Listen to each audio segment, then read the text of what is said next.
Hello મિત્રો, બધાને જય શ્રી કૃષ્ણ। આજે હું તમને વાત કરીશ કેવડા ત્રીજની વાર્તાની। આજે છે ભાદરવો સુદ ત્રીજ અને તારીખ છે 6/9/2024। આજના દિવસે કેવડા ત્રીજનું વ્રત ઉજવવામાં આવે છે। તો ચાલો આપણે જાણીએ કે કેવડા ત્રીજ કઈ રીતે મનાવવામાં આવે છે। સૌપ્રથમ તમે જો મારી ચેનલ પર પહેલી જ વાર હોવ તો તમે પ્લીઝ સબસ્ક્રાઈબ કરી દેજો, તો આવનારા નવા વિડીયો તમને જોવા મળશે। તહેવારો અનુસાર અને વ્રત અનુસાર બધા જ મારા વિડીયો તમને સમયસર અપડેટ મળતી રહેશે। ચાલો આપણે વાર્તાની શરૂઆત કરીએ। કેવડા ત્રીજ એટલે ભાદરવો સુદ ત્રીજ। એ દિવસે સવારે વહેલા ઉઠી નાહી ધોઈને મહાદેવના મંદિરે જવું, ભક્તિભાવપૂર્વક પૂજન કરીને સવારે બીલીપત્ર, પુષ્પ અને કેવડું ચડાવવા, શંકર પાર્વતીની વાર્તા સાંભળવી, આખો દિવસ નકોરડો ઉપવાસ કરવો અને કેવડો સૂંઘીને જ દિવસ પસાર કરવો। શંકર અને પાર્વતી કૈલાસ પર્વત પર બેઠા છે।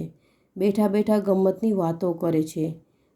એમાં વાતમાંથી વાત નીકળી એટલે પાર્વતીજીએ કહ્યું, હે નાથ, મેં તમને પરણવા માટે ઘણા જ વ્રતો કર્યા છે। એમાં કયા વ્રતના પ્રભાવથી હું આપના જેવા સમર્થ સ્વામીને પામી, એ વાત કૃપા કરીને મને કહો।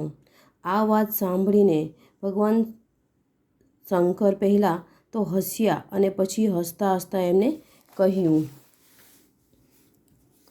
હે દેવી, નાના હતા ત્યારે તમે તમારા પિતાજી હિમાલય અને માતાજી મેનાની ના હોવા છતાં પણ મને પરણવાની હઠ લઈને બેઠા હતા। મને પરણવા માટે તમે ઘણું કઠોર તપ કર્યું, ઘણા વર્ષો સુધી તમે અન્ન જળનો ત્યાગ કર્યો, 12 વર્ષ સુધી તો તમે ઊંધા મસ્તકે લટક્યા રહ્યા। મુશળધાર વરસાદમાં તમે ઉઘાડા આકાશ નીચે ઘણો વખત રહ્યા, ઘણો વખત તો માત્ર પાંદડા ખાઈને વિતાવ્યા। ધોમધોકતો ઉનાળોનો તાપ અને શિયાળાની કડકડતી ઠંડી પણ તમે સહન કરી। આપની વાત સાચી છે નાથ। હવે એ વખતે તમારા પિતાજી તમારા લગ્નની ચિંતા કરતા બેઠા હતા ત્યારે નારદજી ત્યાં આગળ આવી ચડ્યા। નારદજીએ તમારા લગ્ન વિષ્ણુ ભગવાન સાથે કરવાની વાત તમારા પિતાજીને કરી। આથી તમને ખૂબ દુઃખ થયું અને તમારી સખી પાસે જઈ તમે ખૂબ રડવા લાગ્યા, બરાબર છે? હવે તમારી સખી વચ્ચે જે વાર્તાલાપ થયો એ અને તમે ઘરેથી ભાગી ઘોર જંગલમાં જઈ ચડ્યા તે બધું યાદ કરો। હે મારી પ્રિય સખી, તું તો જાણે છે કે હું શંકર ભગવાનને શુદ્ધ મનથી વરી ચૂકી છું। મારા મા બાપને આ માટે મેં ખૂબ સમજાવ્યા, પણ ખરા છતાં પણ તેઓ માનતા નથી અને મારા લગ્ન વિષ્ણુ ભગવાન સાથે કરવાનું કહે છે। જો આમ થાય તો મારે મારા દેહનો ત્યાગ કરવો જ પડે। બહેન, એવું તો આપણાથી શું થતું હશે? તો પછી મારે ઘરે શું કરવું?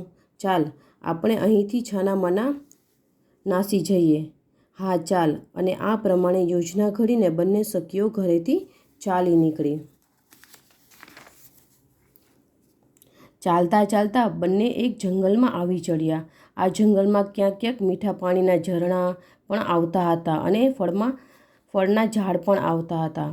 એટલે જ તમે જ્યાં ભૂખ લાગે ત્યાં ફળ ખાતા અને જ્યાં તરસ લાગે ત્યાં પાણી પીતા। ચાલતા ચાલતા રસ્તામાં એક ગુફા આવી। આ ગુફામાં જઈ તમે રેતીનું શિવલિંગ બનાવ્યું, શંકર ભગવાનની તમે પૂજા કરી, જાત જાતની જંગલી ફૂલો, બીલીપત્ર અને કેવડું શંકર ભગવાનને ચડાવ્યા। એ દિવસે ભાદરવા સુદ ત્રીજ હતી, હસ્ત નક્ષત્ર હતું। પાર્વતીના આ વ્રતથી શંકર ભગવાન પ્રસન્ન થયા અને વરદાન માગવા માટે કહ્યું। એટલે પાર્વતી બોલ્યા, હે દેવના દેવ મહાદેવ, જો તમે ખરેખર મારા પર પ્રસન્ન થયા હો તો તમે મારા પતિ થાવ।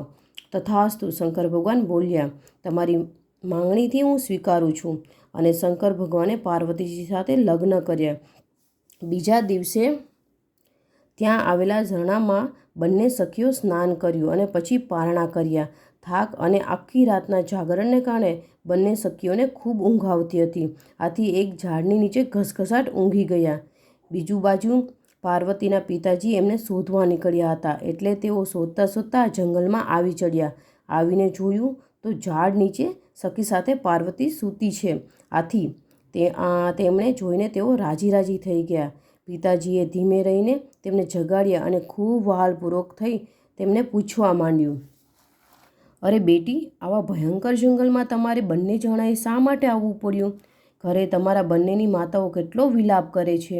પાર્વતીજી કહે છે, પિતાજી, આ ગુફાની અંદર ગઈકાલે જ શંકર ભગવાન સાથે મારા લગ્ન થઈ ચૂક્યા છે.